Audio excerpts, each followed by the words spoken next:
श्री सद्गुरु महाराज की जय। श्री सद्गुरु महाराज की जय। श्री सद्गुरु महाराज की जय। श्री सद्गुरु महाराज की जय। श्री सद्गुरु महाराज की जय। श्री सद्गुरु महाराज की जय। आइए सभी धर्म प्रेमियों से कुछ गुरुवाणी का श्रवण करें और अपना कल्याण करें। गुरु महाराज, आज रविवार है। रविवार के दिन गुरु कीर्तन भी होता है और रामचरितमानस बालकांड से कुछ पाठ को सुने मंगलाचरण के साथ। स्तुति विनती प्रार्थना गुरु महाराज का गुणगान नित्य दिन किया जाता है। बोलिए प्रेम से श्री सतगुरु महाराज की जय। मंगल मूर्ति सतगुरु मिलवे सर्वाधार। मंगलमय मंगल करन विनवो बारंबार। बंदम गुरुपद कंज कृपा सिंधु नर रूप हरि।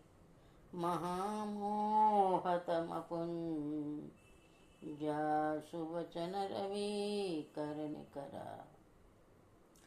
सिया राम मैं सब जग जानी।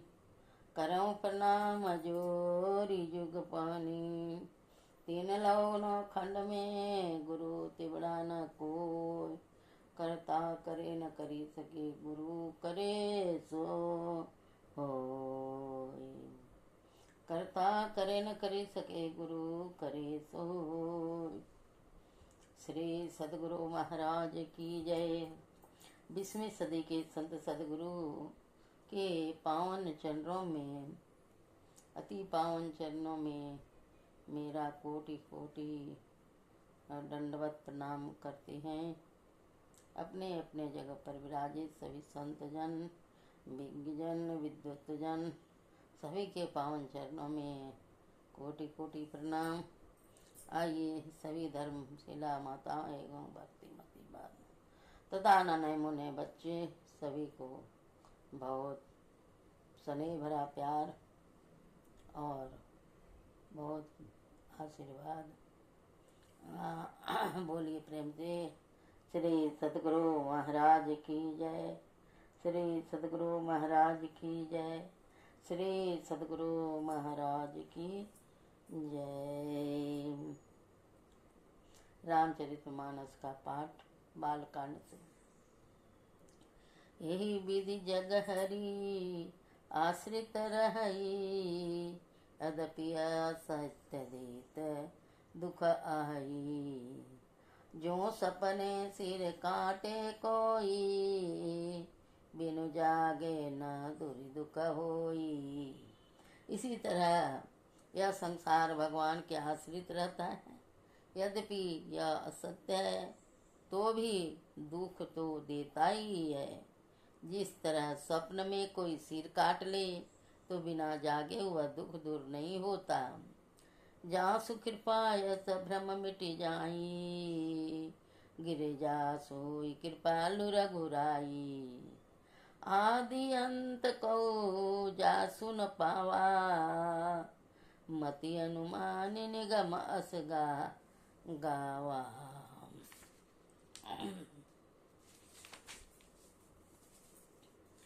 हे पार्वती, जिसकी कृपा से इस प्रकार का भ्रम मिट जाता है वही कृपालु श्री रामचंद्र जी हैं।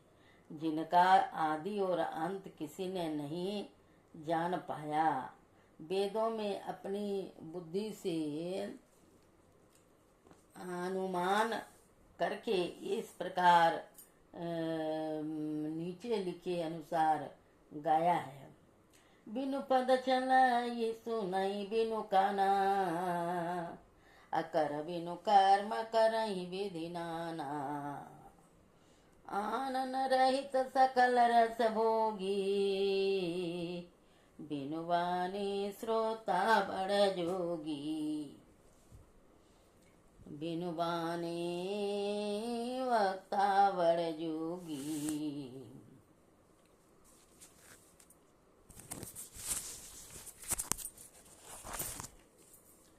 यह वह ब्रह्म बिना ही पैर के चलता है, बिना ही कान के सुनता है, बिना ही हाथ के नाना प्रकार के काम करता है, बिना मुंह जिह्वा के ही सारे छह रसों का आनंद लेता है, और बिना ही बानी के बहुत योग वक्ता है। तन बिनु परस नयन बिनु देखा, गरहि घ्राण बिनु बास सेखा। सा असी सब भांति अलौकिक करनी, करनी मैं महिमा जा सुजाई नहीं बरनी। वह बिना ही शरीर त्वचा के स्पर्श करता है, बिना ही आंखों के देखता है, और बिना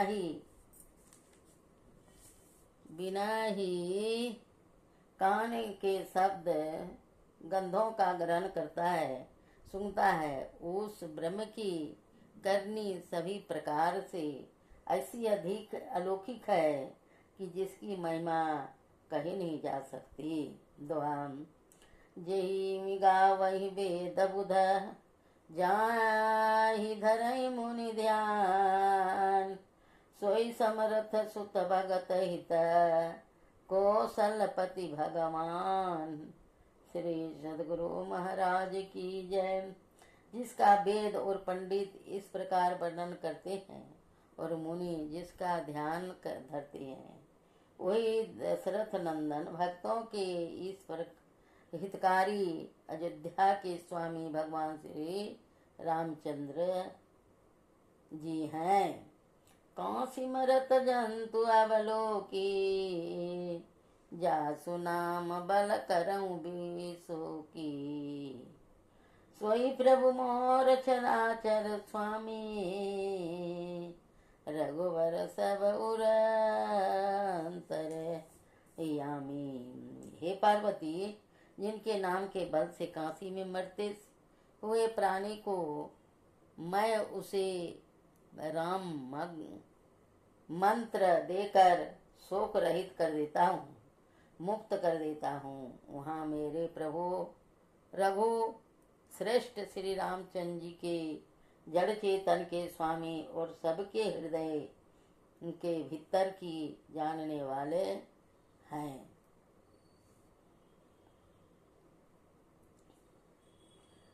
बेवस हूँ जासु नाम नर कहीं, जन्म अनेक रचित अगदाई। सादर सुमिरन जे नर करही, भव बारिधि गौ पदैव तरही।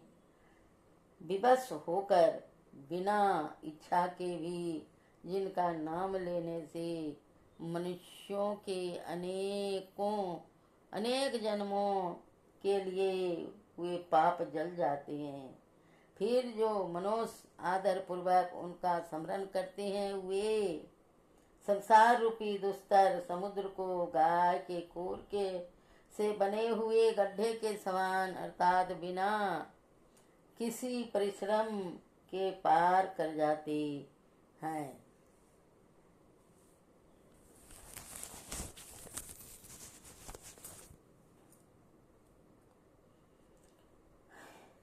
राम सो परमात्मा भवानी, तहाँ भ्रम अति अभिहितन तब प्राणी। अस संशय आनत उर्माही, ज्ञान विराग सकल गुण जाही। हे पार्वती, वही परमात्मा श्री रामचंद्र जी हैं उनमें भ्रम देखने में आता है। तुम्हारा ऐसा कहना अत्यंत ही अनुचित है। इस प्रकार का संदेह मन में लाते ही मनुष्य के ज्ञान, वैराग और सारे सद्गुण नष्ट हो जाते हैं।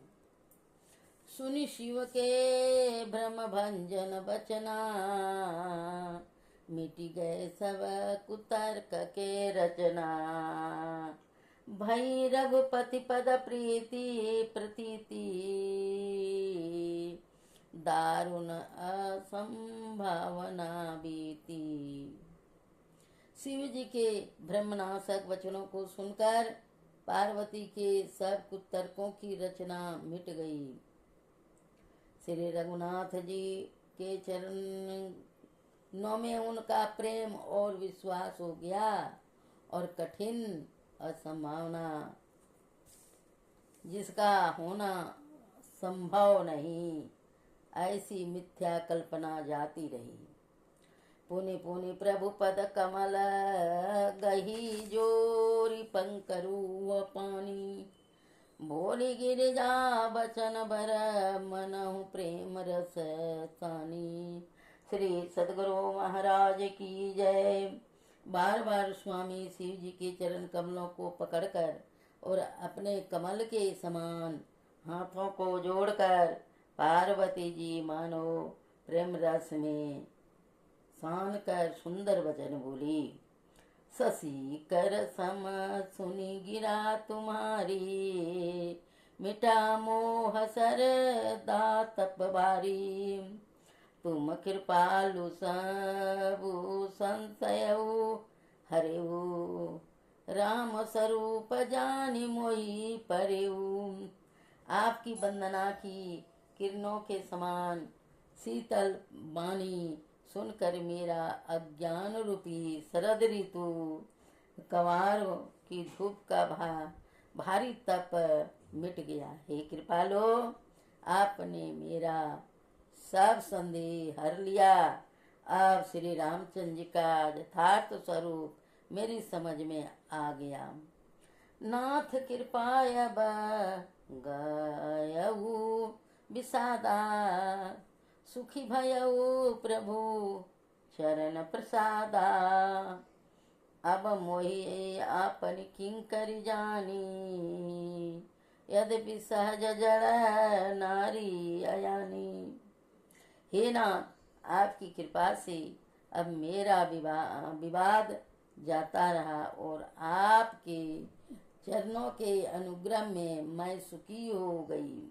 यद्यपि मैं स्त्री होने के कारण स्वभाव से ही मूर्ख और ज्ञानहीन हूँ, तो भी अब आप मुझे अपनी दासी जानकर प्रथम जो मैं पूछा सोई कहूँ। जो मोह पर प्रश्न प्रभु अहूँ, राम ब्रह्म वचिनमय अविनाशी। सर्वरहित सब और पुरवासी। हे प्रभु, यदि आप मुझ पर प्रसन्न हैं तो जो बात मैंने पहले आपसे पूछी थी वही कहिए। यह सत्य है कि श्री रामचंद्र जी ब्रह्म हैं, चिन्मय ज्ञान स्वरूप हैं, अविनाशी हैं, सब से रहित और सबके हृदय रूपी नगरी में निवास करने वाले हैं। नाथ धरे नर तनु के हेतु, मोहि समुझाई कहाँ विर सके तू। उमा बचन सुनी परम विनीता, राम कथा पर प्रीति पुनीता। फिर हे नाथ, उन्होंने मनुष्य का शरीर किस कारण से धारण किया। हे धर्म की ध्वजा धारण करने वाले प्रभु, यह मुझे समझा कर कहिए। पार्वती जी के अत्यंत नम्र वचन सुनकर और श्री रामचंद्र जी की कथा में उनका विशुद्ध प्रेम देखकर, ही हर से कमारी तब शंकर सहज सुजान, बहुविधि उमय प्रशंसी। पुनि बोले कृपा निधान। श्री सद्गुरु महाराज की जय। अब कुछ गुरु महाराज का पदावली से कुछ भजन सुने। गुरु महाराज का रामचरितमानस कहा, शांति संदेश से कुछ अमृतमय वचन को सुने। कह संत की वाणी कोमल होती है, उससे अमृतमय रस झरा करता है। गोस्वामी तुलसीदास जी की वाणी है।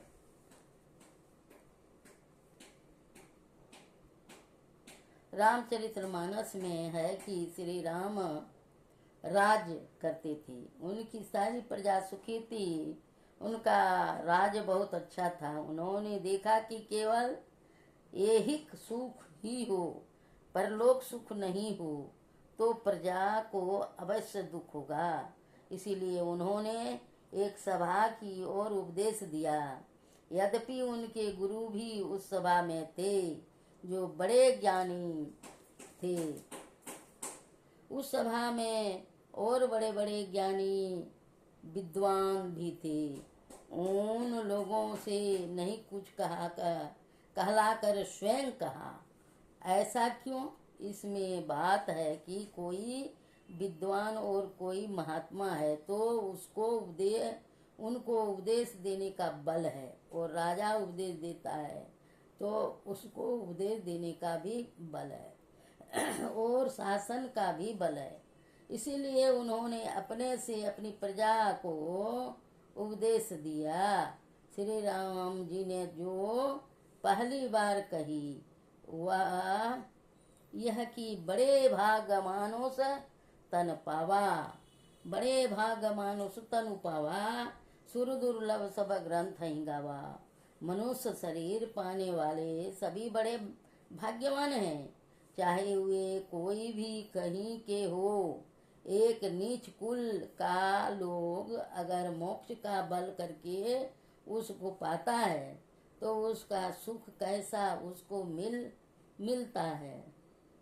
उच्च वर्ण के लोग यह यत्न करेंगे तो उनको भी वैसा ही सुख मिलता है। आप देखते हैं कि मनुष्य की बाघ, सिंह और हाथी को भी काबू में करके नाच तमाशा करवाता है। अब जानते हैं कि आराधना के द्वारा देवताओं को भी मनुष्य वश में कर लेते हैं। इसीलिए यह शरीर बहुत उत्तम है, जो कि देवताओं को भी दुर्लभ है। इस शरीर को पाकर यदि आप पशुओं की तरह विषयों में लगे रहें तो क्या हुआ? आप किसी रूप को देखकर प्रश्न होते हैं, शब्द सुनकर प्रश्न होते हैं। रूप, रस, गंध, स्पर्श और शब्द, ये 5 प्रकार के विषयों को लोग भोगते हैं। इन्हीं विषयों भोगों को सुख कहते हैं। ये 5 विषय सुख पशु में भी है।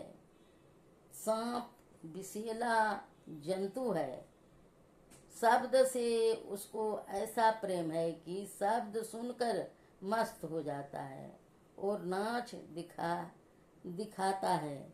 उसको भी अपनी जीभा में जो खाता है स्वाद मालूम होता है, खाता है।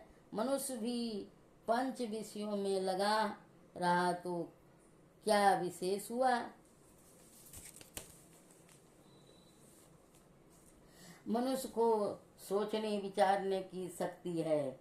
मनुष्य अपने को जाने, केवल अपने शरीर को ही नहीं, पशु को अपने शरीर का ज्ञान होता है, अपने स्वरूप का नहीं। कितने मनुष्य तो अपने शरीर को ही जानते हैं और स्वरूप को जानने की कोशिश भी नहीं करते।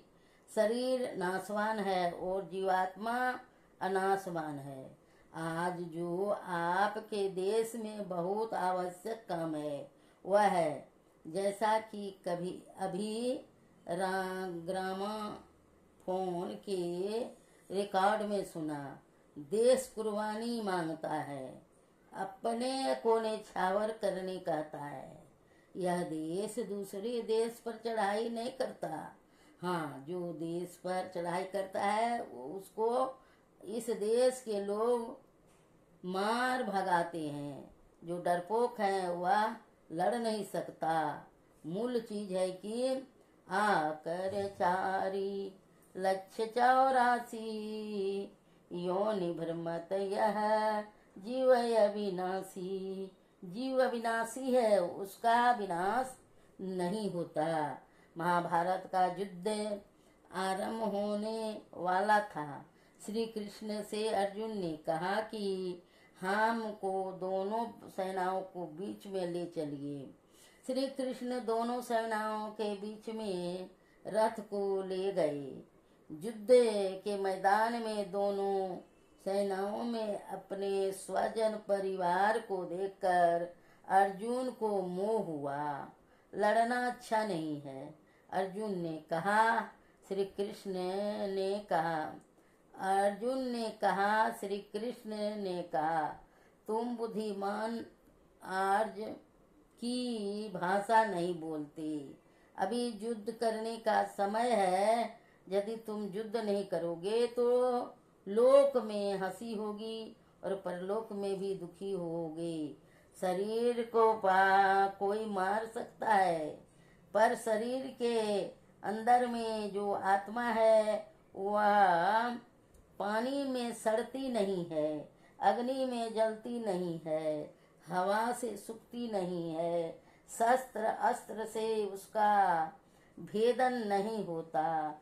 मेरा मामा मेरा दादा कहकर तुम अपने को क्षत्रिय धर्म के से नीचे गिराते हो।